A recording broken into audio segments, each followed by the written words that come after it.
வே trading Tamil நண்பர்கள் அனைவருக்கும் வணக்கம். நம்மளோட சேனலில் பார்த்தீங்கன்னா Nifty, bank Nifty, fin Nifty, Sensex இப்படி எல்லாத்துக்குமான இன்ட்ராடே லெவல்ஸ் டெய்லி வீடியோவாக பதிவிட்டு வந்துட்டுருக்கோம்.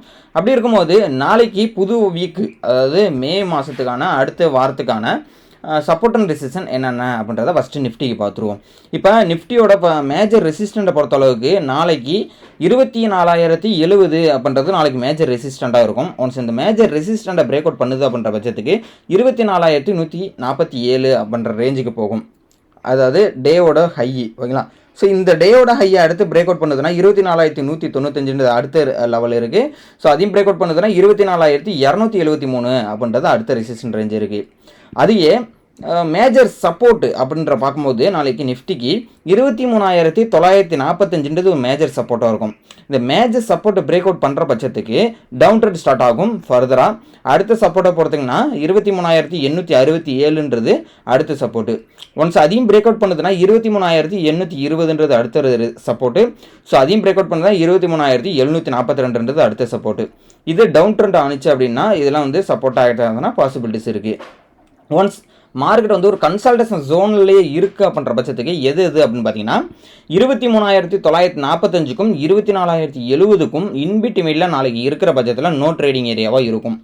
அதாவது மார்க்கெட்டை பொறுத்தளவுக்கு இப்போ ஒரு பேனிக் சுச்சுவேஷனில் இருக்குது. அதாவது பாகிஸ்தானுக்கும் இந்தியாவுக்கும் இருக்கிற இந்த போர் பதற்றம் காரணமாக மார்க்கெட் என்ன நடந்திருக்கு அப்படின்னு பார்த்தீங்கன்னா வெள்ளிக்கிழமை வந்து ஒரு கன்சல்டேஷனில் தான் இருந்தது. ஸோ இந்த இடத்துல ட்ரேட் பண்ணால் உங்களுக்கு லாஸை தவிர வேறு எதுவுமே புக் பண்ணியிருக்க முடியாது. இது நல்லாவே தெரிஞ்சது தான். அப்போ வெள்ளிக்கிழமை ட்ரேட் பண்ணி நீங்கள் வந்து ப்ராஃபிட் புக் பண்ணியிருந்தீங்கன்னா சந்தோஷப்பட்டுக்குங்க. பட் மேக்ஸிமம் ப்ராஃபிட் பண்ணியிருக்க முடியாது. ஏன்னா ஒரு மார்க்கெட் வந்து நல்ல ஒரு மேலே போனாலுமே கால் சைடு ப்ரீமியம் மூவ்மெண்ட் நடக்கலை.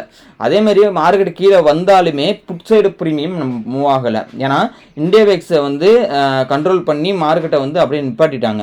ஸோ அதனால தான் வந்து சொல்கிறேன், இந்த பேனிக் சுச்சுவேஷன் முடிகிற வரலையும் கொஞ்சம் மார்க்கெட்டோட கண்டிஷன் சரியில்லாமல் தான் இருக்கும், ஓகேங்களா. ஸோ அதனால் வந்து இந்த நோ ட்ரேடிங் ஏரியாவில் இருக்கும்போது 24,070க்கும் 23,945க்கும் இடைப்பட்டத்தில் பார்த்தீங்கன்னா no trading area consultation zone.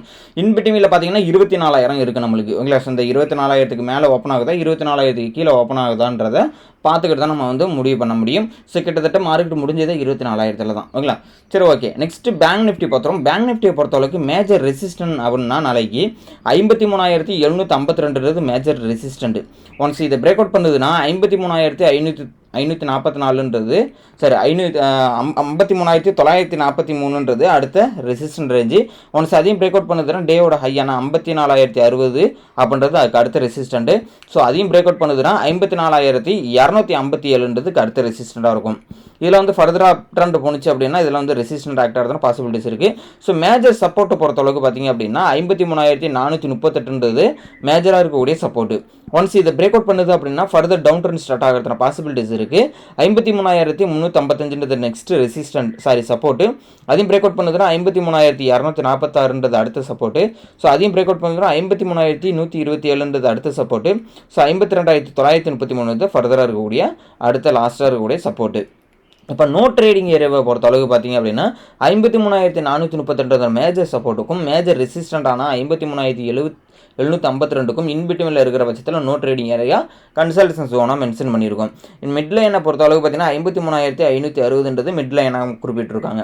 So இந்த இடத்துல ட்ராவல் ஆகிற பட்சத்தில் நோ ட்ரேடிங் ஏரியா, அதனால் வந்து இந்த இடத்துல ட்ராவல் ஆகிற பட்சத்தில் ட்ரேட் அவாய்ட் பண்ணுறது பெஸ்ட்டு பேங்க் நிஃப்டியை பொறுத்த அளவுக்கு. ஸோ நெக்ஸ்ட் பார்த்தீங்க அப்படின்னா ஃபின் நிஃப்டி பார்த்துறோம். ஃபின் நிஃப்டியை பொறுத்த அளவுக்கு மேஜர் ரெசிஸ்டன்ட் அப்படின்னு பார்த்தீங்கன்னா 25,600 அப்படின்றது மேஜர் ரெசிஸ்டண்டாக இருக்கும். ஒன்ஸ் இது பிரேக் அவுட் பண்ணுதுன்னா அடுத்த ஒரு 50 பாயிண்ட் போகும். 25,653 அடுத்த ரெசிஸ்டன்ட். ஸோ அதையும் பிரேக் அவுட் பண்ணுதுன்னா 25,721 அடுத்த ரெசிஸ்டன்ட். ஃபைனலாக பார்த்தீங்கன்னா 25,800 அப்படின்றது கிட்டத்தட்ட வந்து லாஸ்ட் டே போனால் ஹை. இந்த 25,800 அடுத்த ரெசிஸ்டன்ட் பிரேக் அவுட் பண்ணுதுன்னா அடுத்த ஒரு 100 பாயிண்ட் போகும். 25,917 அடுத்த ரெசிஸ்டண்ட்டாக இருக்கும். இதெல்லாம் வந்து ஃபர்தர் அப் ட்ரெண்ட் ஆனிச்சுன்னா ரெசிஸ்டன்ட். சப்போர்ட்டை பொறுத்த அளவுக்குன்னா 25,400 பிரேக் அவுட் பண்ணுது மேஜர் சப்போர்ட். ஆனால் 25,400 பிரேக் அவுட் பண்ணுதுன்னா 25,351 ஒரு 50 பாயிண்ட் கிலோ வரும். ஸோ அடுத்த பாயிண்ட் பார்த்தீங்கன்னா அடுத்த சப்போர்ட்டை பார்த்தீங்கன்னா 25,283 அடுத்த சப்போர்ட்டு. ஸோ அடுத்த சப்போர்ட்டை பொறுத்தளவுக்கு 25,200 அடுத்த சப்போர்ட்டு. இப்போ ஒரு கன்சல்டேஷன் ஜோனை பொறுத்தளவுக்கு பார்த்தீங்கன்னா 25,400க்கும் 25,600 200 பாயிண்ட் வந்து நோ ட்ரேடிங் ஏரியாவாக மென்ஷன் பண்ணியிருக்கோம். இன்பிட்வீனில் மிட் லைனாக பொறுத்தீங்கன்னா 25,479 ஒரு மிட் லைன். ஸோ இதில் வந்து நோ ட்ரேடிங் ஏரியா அதனால் வந்து யாருமே இதில் வந்து ட்ராவல் ஆகிற பட்சத்தில் வந்து அவாய்ட் பண்ணுறது பெஸ்ட்டு ஃபின்னிஃப்டியை பொறுத்தளவுக்கு ஓகேங்களா. ஸோ அதனால் வந்து பார்த்திங்க அப்படின்னா இந்த இடத்துல ட்ராவல் ஆகிற பட்சத்தில் அவாய்ட் பண்ணிக்கங்க. இன்ட்ராடே பண்ணும்போது இந்த லெவல் கண்டிப்பாக வந்து யூஸ்ஃபுல்லாக இருக்கும்னு நம்புகிறேன். அது மட்டும் இல்லை, நம்ம கம்பைன்டு இண்டிகேட்டர் யூஸ் பண்ணி நம்ம வந்து வீடியோ வந்து இப்போ லாஸ்ட்டாக வந்து ஒரு இன்ட்ராடே ஸ்ட்ராட்டஜி விட்டுருந்தோம், கிட்டத்தட்ட இந்த ட்ரெண்ட் லைன் வித்து விடபிள்யூஏபி ஓகேங்களா. ஸோ அந்த இண்டிகேட்டர்ஸ் வேணும் அப்படின்னு நினச்சவங்களுக்கு வந்து நான் வேணும்னா என்னோடய வாட்ஸ்அப் நம்பர் டிஸ்கிரிப்ஷனில் கொடுத்துருக்கேன். ஸோ அதில் வந்து நீங்கள் காண்டாக்ட் பண்ணிக்கலாம். நம்ம கோர்சஸுமே ப்ரொவைட் பண்ணிகிட்ருக்கோம். இன்ட்ராடே வந்து ஸ்ட்ராட்டஜி வச்சு நம்ம வந்து பர்சனல் ஸ்ட்ராட்டஜி வச்சு நம்ம வந்து கோர்ஸுமே ப்ரொவைட் பண்ணிகிட்ருக்கோம். ஸோ கோர்ஸ் வந்து ஃப்ரீ அக்சஸ் வேணும் அப்படின்றவங்களுக்கு வந்து நம்ம வந்து டிமேட் அக்கௌண்ட் ஓப்பன் பண்ணுற மாதிரி இருக்கும். டிஸ்கிரிப்ஷனில் லிங்க் நான் கொடுத்துருக்கேன். டிமேட் அக்கௌண்ட் ஓப்பன் பண்ணுறவங்களுக்கு வந்து ஃப்ரீ அக்சஸ் வந்து நம்ம கொடுத்துட்ருக்கோம். என்கிட்ட ஆல்ரெடி ட்ரேடிங் டிமேட் அக்கௌண்ட் இருக்குது அப்படின்றவங்களுக்கு வந்து நீங்கள் வந்து உங்களோட ஃப்ரெண்ட்ஸோ இல்லை உங்களோட ஃபேமிலி மெம்பர்ஸ்க்கு அக்கௌண்ட் ஓப்பன் பண்ணிக்கலாம். ஸோ இந்த அக்கௌண்ட் ஓப்பன் பண்ணுறது கோர்ஸ்க்காக அக்கௌண்ட் ஓப்பன் பண்ண வேணாம். ஸோ கண்டினியூவாக இந்த ட்ரேட் பண்ணணும்னு நினைக்கிறவங்க மட்டும் அக்கௌண்ட் ஓப்பன் பண்ணிவிட்டு நம்ம கம்யூனிட்டியில் வந்து ஜாயின் பண்ணிக்கலாம் ஓகேங்களா. ஸோ அதனால் வந்து இந்த வீடியோட லிங்க்கை உங்கள் ஃப்ரெண்ட்ஸுக்கும் ஷேர் பண்ணி விடுங்க. இந்த இன்ட்ராடே லெவல்ஸ் பிடிச்சிருந்ததுன்னா லைக் பண்ணுங்கள், மறக்காமல் சப்ஸ்கிரைப் பண்ணி வச்சுங்க. தேங்க்யூ நம்பா.